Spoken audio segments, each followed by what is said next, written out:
हजारे का अनशन का ये 5वां दिन है।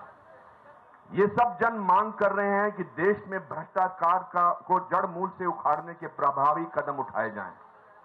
ऐसे कदम उच्च संवैधानिक पदों पर बैठे व्यक्तियों और संस्थाओं पर लोगों का विश्वास बहाल करने में सहायक होते, क्योंकि बीते दिनों में घोटाले के कई मामले प्रकाश में आए हैं और इससे ऐसे पदों पर बैठे लोगों और संस्थाओं पर लोगों का विश्वास डिगा है।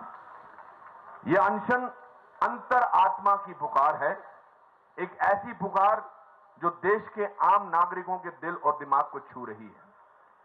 दुर्भाग्य से इस पुकार का माकूल जवाब देना तो दूर रहा, राज व्यवस्था इस पर ध्यान तक नहीं दे रही है।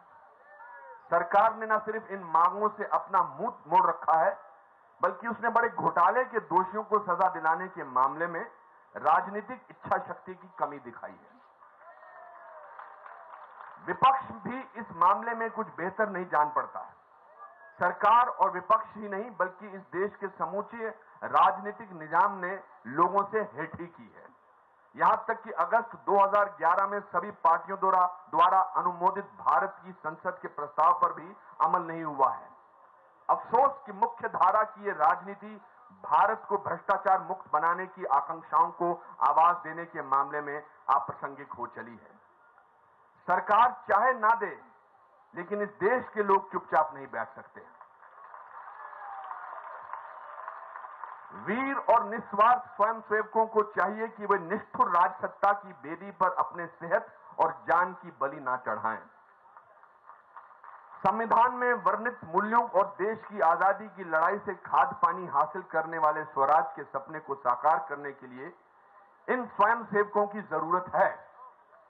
एक ऐसे इंसाफ पसंद हिंदुस्तान का निर्माण करना है जहां हर नागरिक भय और भूख से मुक्त गरिमा पूर्वक जीवन जी सके। एक ऐसा धर्म निरपेक्ष भारत जहां विविधताओं का सम्मान हो। एक ऐसा लोकतांत्रिक भारत जहां जनता के चुने हुए प्रतिनिधि और सरकार ओहदे पर बैठे सारे व्यक्ति जनता पर शासन नहीं, बल्कि सचमुच उनकी सेवा करते हों। और ऐसे भारत के निर्माण के लिए इन स्वयंसेवकों का होना जरूरी है। अपनी राजनीतिक व्यवस्था को सुधारने, उसे भागीदारपरक, जवाबदेह और विकेंद्रित बनाने के लिए और भारतीय लोकतंत्र में नई प्राणशक्ति फूंकने के लिए इन स्वयंसेवकों की ऊर्जा की जरूरत है।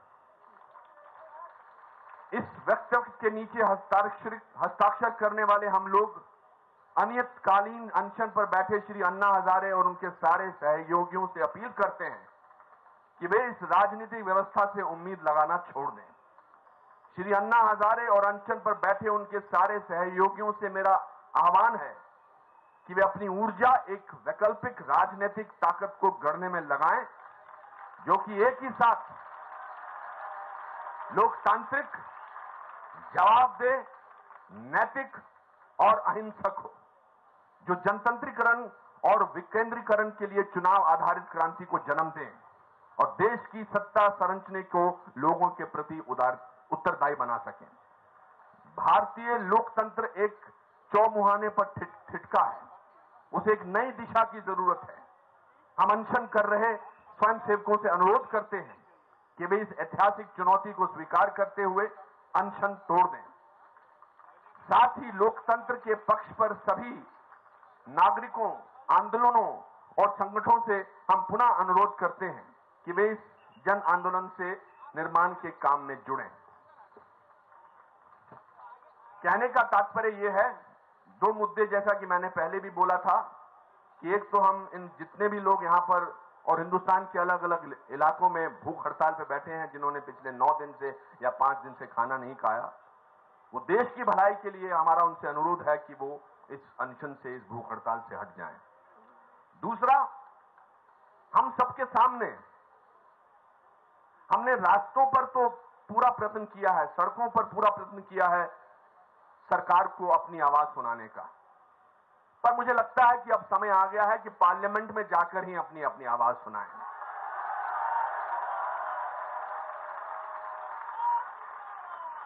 तो आगे आने वाले न जाने कितने सालों तक तैयार हो जाइए, आपकी आवाज संसद तक बाकायदा पहुंचने वाली है।